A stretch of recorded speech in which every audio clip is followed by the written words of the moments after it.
What's going on, everybody? It's me, Eric B, and welcome back to the channel. I'm back at Flip My Cycle today to do a video, kind of a comparison, if you will, on my 2017 GSXR 1000 and this 2015 GSXR 1000. So just looking at them, they both look really good to me, and I really do favor the 2017 Plus body style. I like the smaller headlight and everything that comes on the front. Never been a fan of the bigger headlight, but on the 2015 I actually like the way that headlight looks. All right, now I really do like that blue color that comes on these, and I actually wanted to get that for myself, but I'm really, digging the matte gray there, and it just seems like a lot of people have that blue color. And just kind of doing a quick walk around here and some of the differences that you can see. So obviously the turn signals, they're integrated on the mirrors here on the 15. They put them back down on the sides here of the body on the 17. And then also for the tail section, the blinkers are integrated, while they're back to the fender eliminator there on the 2017. Okay, so both are sporting Brembo brake calipers, and they still are using the older, I think it's Nissan or Nissan, however you say that, for the master cylinder. I think if you upgrade that to like a Brembo master cylinder and maybe some steel brake lines and stuff like that, the brakes will be a little bit better. All right, some other differences is the tail section. As you can see on the 15, it looks a little bit wider, a little bit bigger. They shrunk it down a lot more on the newer model. You literally can't fit anything in there. And I know on my 2005 GSXR 600, I used to be able to fit like a bottle of water in there, a couple other things. But yeah, they've gotten a little bit smaller. All right, so the thing that makes me mad, on these older models, they come with their rear fender or hugger on the back, and the newer ones don't. So you have to buy that aftermarket. It's just crazy. As far as the exhaust muffler goes, there's no different from this one and the newer model. I do have an aftermarket one on there, but they both come with those god-awful looking, mufflers that you just want to change out right away. All right, and lastly, when you look at this thing, obviously it's got the older tachometer and everything on it, while the new one uses the digital display. And overall, I don't think you can go wrong with either one, because they both weigh about the same, and they both have about the same amount of horsepower and everything else. So really it's just going to be like, hey, do I want the older styling or the newer styling? And with that, the newer styling does come with more electronics and things like that in it, so there's a lot of updates compared to the 2015 model. So without further ado, let's get her out on the road, see how this 2015 rides. And before we do that, as always, let's cut to the B-roll.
Alrighty, let's get going. Okay.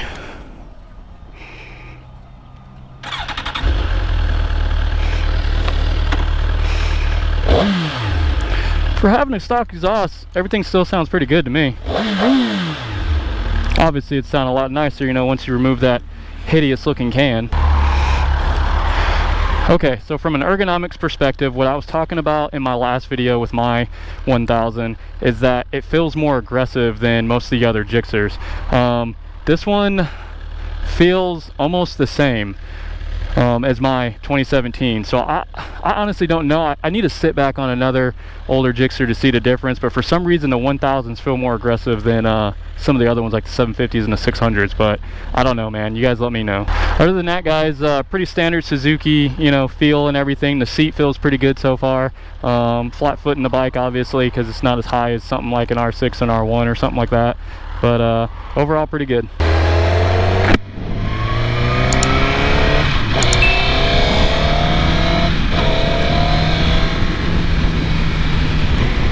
Alright, so far this thing feels pretty. Let's make this light. Alright, so far this thing feels pretty nice. This does have 3 rider modes, just like the newer model, A, B, and C. I couldn't get it to show up right now. I had it on there earlier, and I do know that it's in A mode. So we're about to test it out and see how it feels here once we get it on the road. So power-wise, this thing is pushing out a little bit less power than the 2017. So this has 185 horsepower, while the 2017 has 200 horsepower. All right, so the tires aren't completely warmed up yet, but once we hit the next on-ramp, I'll get on it a little bit more.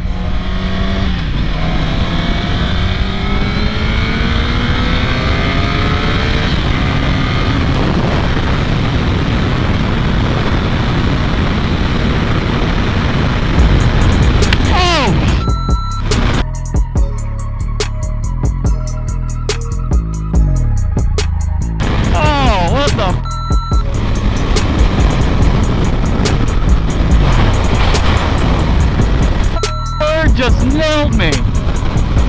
Damn. Holy shit. I think that bird's dead.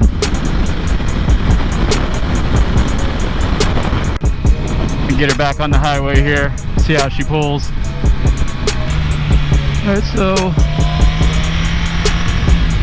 not too bad. Leans over just like mine. Feels pretty good.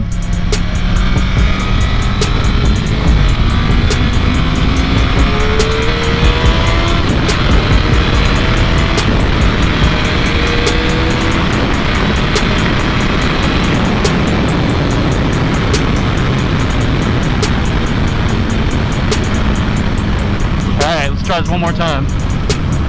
We'll do it from forward.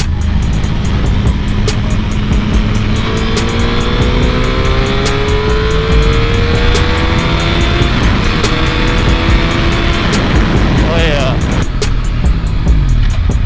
Oh my gosh, I can't believe I just got nailed by a bird. Did you guys see that? Getting nailed by big bugs is one thing, but holy sh. Alright, so going back to the power, like I said before, this thing has 185 horsepower, while the 2017 and up have about 200.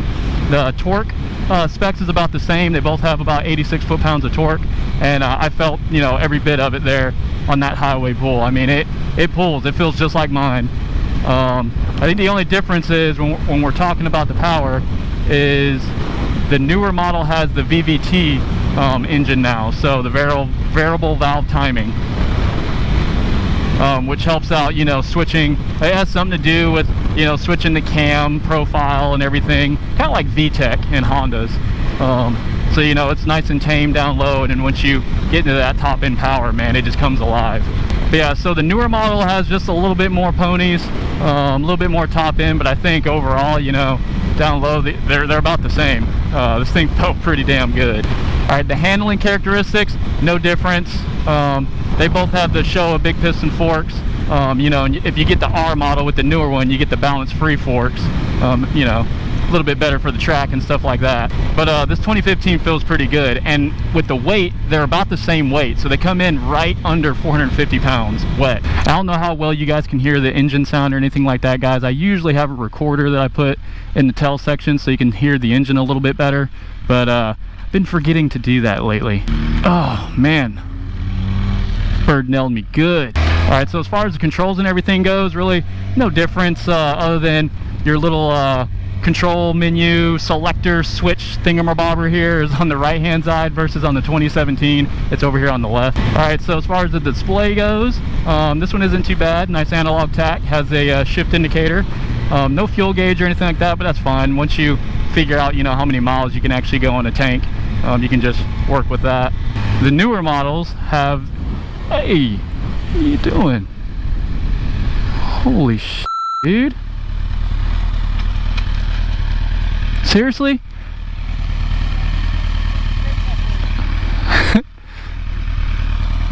First I get nailed by a bird and almost ran off the road by a CRV. Putting their makeup on. Some people's kids. Ugh. Alright, we'll get through this. Alright, before I was rudely interrupted by the car there. So the newer models have the digital display. Like I said before, they don't have the TFT or anything like that. They have a nice little LCD display, which looks pretty good. Like I said, it gets the job done. Look, man, got me all messed up. I'm starting off in third gear, still got the blinker on. Now, the biggest difference between the two of these bikes is going to be the electronics. So I already talked about the display, and then the newer model is going to have, you know, things like traction control. If you get the R model, it has launch and wheelie control, stuff like that. I don't know about wheelie control. I know it does have launch control, and it even has a an IMU. So if you're looking to pick up a 1000, whether it's, you know, this body style or the newer one, that's something to think about, because the newer one's going to come with all the fancy electronics and everything else.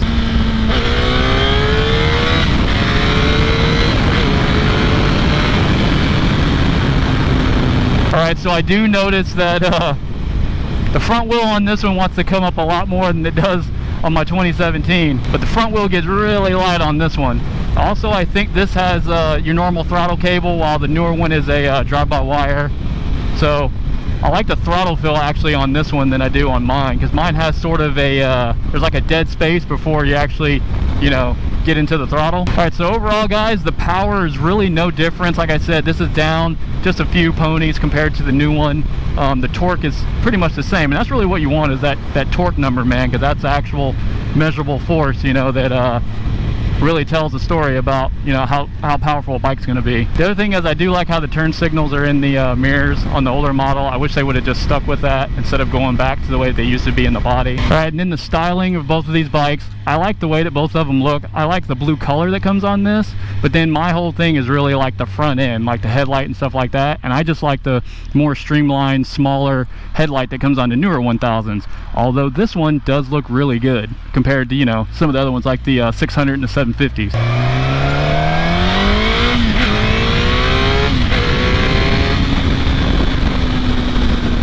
Like I said in some of my previous videos, guys, I'm not a professional motorcycle reviewer. You know, it's just the average Joe here, just giving you guys my 2 cents on, you know, how the bikes ride and everything like that. So take it for what it is. So yeah, so two things. Just wanted to do a first ride on this 2015 GSXR 1000, and then I just kind of want to compare, you know, this one between my 2017 to give you guys a little bit of a comparison between the two.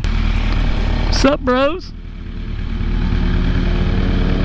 Alright, yeah, so if any of you guys are out there, you know, trying to decide between getting an older GSXR 1000 or a newer one, hopefully this kind of helps out in your decision making. If you guys are liking what you're seeing, man, go ahead and give me a thumbs up. And if you're new to the channel, be sure to hit that subscribe button. Check out Flip My Cycle, guys, because this bike is available there, and they have tons of other great bikes to choose from. And as always, I'll see you guys in the next one. Peace.